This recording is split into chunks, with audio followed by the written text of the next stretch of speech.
Hello friends, here is Karthikeya. Today we are discussing the MCQ and fill-ups of the chapter.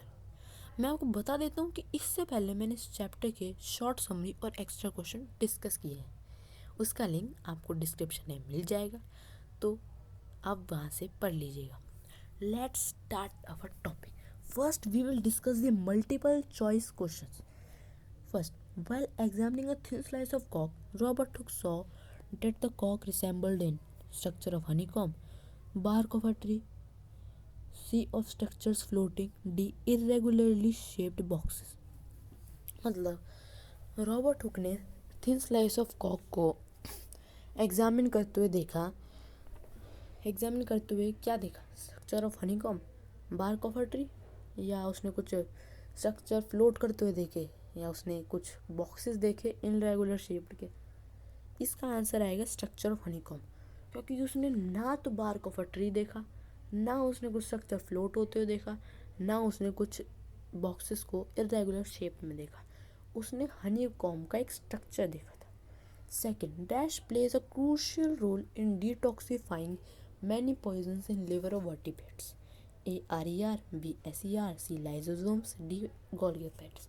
मतलब एक ऐसा कुछ जो एक क्रूशियल रोल प्ले करे पॉइजन्स को डिटॉक्सिफाइंग करने में लिवर ऑफ वर्टिब्रेट्स में. इसके अंदर लाइजोसोम और गोल्गी पैट्स तो आएंगे ही नहीं, क्योंकि हमने ये शॉर्ट समरी में पढ़े हैं. A RER या B SER. अभी RER और B SER आखिर है क्या? RER मतलब rough endoplasmic reticulum, and B मतलब वो SER मतलब स्मूथ इंडोप्लाज्मिक रेटिकुलम. अब हमने RER में भी ऐसा कुछ मतलब रफ इंडोप्लाज्मिक रेटिकुलम में भी ऐसा कुछ पढ़ा ही नहीं है. फिर भी हम एक बार देखते हैं कि आखिर ऐसा है क्या. वापस उसको देखते हैं. अब आप याद करिए कि RER में या SER हमने क्या पढ़ा. यस, हमने स्मूथ इंडोप्लाज्मिक रेटिकुलम में ये पढ़ा, तो इसका आंसर आएगा smooth endoplasmic reticulum B. Third, a cell will swell up if, मतलब एक सेल स्वेल अप करे कब? A. The concentration of water molecule in the cell is higher than the concentration of water molecule in surrounding medium. B. The concentration of water molecule in surrounding medium is higher than the water molecule concentration in the cell. C. The concentration of water molecules is same in the cell and in the surrounding medium. या D. Concentration of water molecule does not matter. अब इसको हम एक एक करके discuss करते हैं कि आखिर इसका मतलब है क्या, फिर हम उसका आंसर निकालेंगे. ए, लेकिन ऐसा concentration of water molecule cell के अंदर का जो हाइयर हो concentration of water molecule surrounding medium से. या फिर C, the concentration of water molecule is same in the cell and in the surrounding medium. मतलब एक ऐसा वाटर मॉलिक्यूल जो सेम हो सेल के अंदर और सराउंडिंग मीडियम में भी. या D, concentration of water molecule does not matter, यानी water molecule concentration of water molecule matter ही नहीं करता. अब इन तीनों तो गलत ही हैं, क्योंकि तीनों में से डी तो गलत ही है, क्योंकि ऐसा तो हो ही नहीं सकता कि कंसनट्रेशन ऑफ वाटर मॉलिक्यूल कुछ मैटर ही ना करे. और सी अब करते हैं. ये एक ऐसा कंसनट्रेशन ऑफ वाटर मॉलिक्यूल जो सेम हो सेल के अंदर और बाहर भी, ऐसा भी नहीं हो सकता. अब ए या बी. अब बी करते हैं. The concentration of water molecules in surrounding medium is higher than water molecule concentration in the cell. मतलब एक ऐसा concentration of water molecule surrounding medium का जो हाइयर हो वाटर मॉलिक्यूल कंसनट्रेशन सेल के अंदर का. इसका आंसर आएगा B. The concentration of water molecules in surrounding medium is higher than the water molecule concentration in the cell. Fourth, select the odd one. First, the movement of water across a semi-permeable membrane is affected by the amount substance dissolved in it. B. Membrane are made of organic molecules like protein and lipids.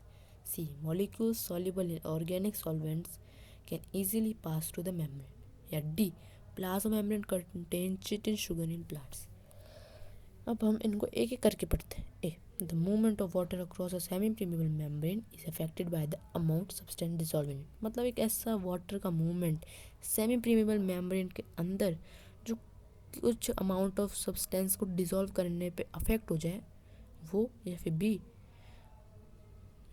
जो कोई membrane organic molecules यानी protein से lipid से बनी हो. या सी, molecules जब organic solvents में मिक्स हो जाते हैं वो मेम्ब्रेन से आसानी से पास थ्रू हो जाते हैं। या फिर D, plasma membrane contain chitin sugar in plants. A भी करेक्ट है, बी भी करेक्ट है, सी भी करेक्ट है और डी रॉन्ग है। Plasma membrane contain chitin sugar in plants, इस पे ये हमारा आंसर है। Let discuss fifth.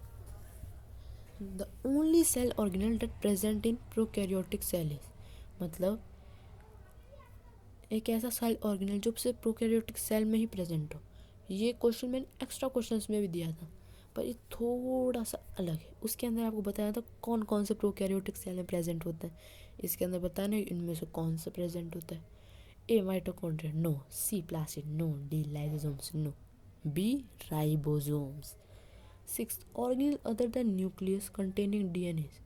ए, endoplasmic reticulum, B, Golgi apparatus, D, lysosomes no. तो एक ऐसा ऑर्गेनल जो न्यूक्लियस से अलग हो और उसका डीएनए ये सिर्फ माइटोकॉन्ड्रिया में होता है। 7, the protein and lipids essential for building the cell membrane are manufactured by. ये चीज़ हमने फोर्थ के बी में भी पढ़ा है कि membranes are made up of organic molecules like proteins and lipids. अब हम इस ऑप्शंस करते हैं। A, rough endoplasmic reticulum, B, Golgi apparatus, C, plasma membrane या डी, माइटोकॉन्ड्रिया। इसका आंसर ना माइटोकॉन्ड्रिया हो सकता है, ना गोल्गी apparatus हो सकता है, ना प्लाज्मा मेम्ब्रेन। फिर से एक बार हम इस 7th के क्वेश्चन को पढ़ते हैं क्योंकि तीनों हो ही नहीं सकते। एक, the protein and lipids essential for building the cell membrane are manufactured by, मतलब ये प्रोटीन और लिपिड्स एसेंशियल होते हैं सेल मेम्ब्रेन के बिल्ड होने में, पर उसको मैन्युफैक्चर कौन करता है? इसका आंसर है रफ एंडोप्लाज्मिक रेटिकुलम, मतलब A. 8th, which of these option are not a function of ribosomes. इनमें से कौन सा राइबोसोम्स का फंक्शन नहीं है? First, it helps in manufacture of protein molecules. Second, it help in manufacture of enzymes. Third, it help in manufacture of hormones. Fourth, it help in manufacture of starch molecules. A, protein of molecules या enzymes के manufacture में, या B, manufacture of enzymes या manufacture of hormones. C, manufacture of hormones या manufacture of starch molecules. D, manufacture of starch molecules या manufacture of protein molecules. इसका answer हम करते हैं it helps in manufacture of protein molecules, मतलब protein molecules के manufacture में help करता है, या मैन्युफैक्चर ऑफ एंजाइम्स में, या मैन्युफैक्चर ऑफ हार्मोन्स में, या मैन्युफैक्चर ऑफ स्टार्च मॉलिक्यूल्स। हमें ये बताना है कि इनका फंक्शन कौन सा है। फर्स्ट टू इसके फंक्शन है, यानी वो प्रोटीन मॉलिक्यूल्स भी बनाता है और वो एंजाइम्स के मैन्युफैक्चर में भी हेल्प करता है। तो और हमें इसे बताना है कि वो कौन सा उसका फंक्शन नहीं, तो हम इसका आंसर सिंपल ही आएगा 3rd and 4th, यानी वो मैन्युफैक्चर ऑफ हार्मोन्स नहीं करता और वो मैन्युफैक्चर स्टार्च मॉलिक्यूल्स भी नहीं करता, यानी सी, 3rd and 4th। Let discuss 9th, which out of the following is not a function of vacuole, मतलब इनमें से कौन सा वैक्यूल का फंक्शन नहीं है। ए, स्टोरेज उसका फंक्शन है। B, providing turgidity and rigidity to the cell, ये भी उसका फंक्शन है। सी, वेस्ट एक्सक्रीशन, ये भी उसका फंक्शन है। डी, लोकोमोशन, नहीं, ये उसका फंक्शन नहीं है क्योंकि वैक्यूल प्लांट सेल में कभी मोशन नहीं करता, वो एक जगह पे रहते हैं, और एनिमल सेल में भी। 10th, which of the following are covered by single membrane. A, mitochondria, B, vacuole, C, lysosome या डी, प्लास्टिड्स। इसका आंसर है, एक ऐसा कौन सा है जो सिर्फ सिंगल मेम्ब्रेन में कवर्ड हो। माइटोकॉन्ड्रिया और वैक्यूल, लाइसोसोम, प्लास्टिड भी नहीं, लाइसोसोम्स भी नहीं, वैक्यूल भी नहीं। इसका आंसर है mitochondria. Let move to fill in the blanks. First, entry of water into the cells are placed in a hypotonic solution called एंडोमोसिस, मतलब वाटर की जो एंट्री होती है सेल के अंदर हाइपोटोनिक सॉल्यूशन के अंदर रखने से, उसे एंडोमोसिस कहते हैं। Second, bacteria and tape worm observe nutrients to the body surface by dash, मतलब बैक्टीरिया और टेप वर्म न्यूट्रिएंट में ऑब्जर्व होकर बॉडी सरफेस में हो क्या हो जाते हैं, उसे टेग्यूमेंट कहते हैं। Third, endocytosis includes two processes A dash and B dash. मतलब एंडोसाइटोसिस टू प्रोसेस इंक्लूड्स करते हैं, कौन कौन से? Phagocytosis and pinocytosis. Fourth, genetic material of viruses, यानी वायरस का आखिर जेनेटिक मटेरियल क्या होता है? डीएनए और आरएनए।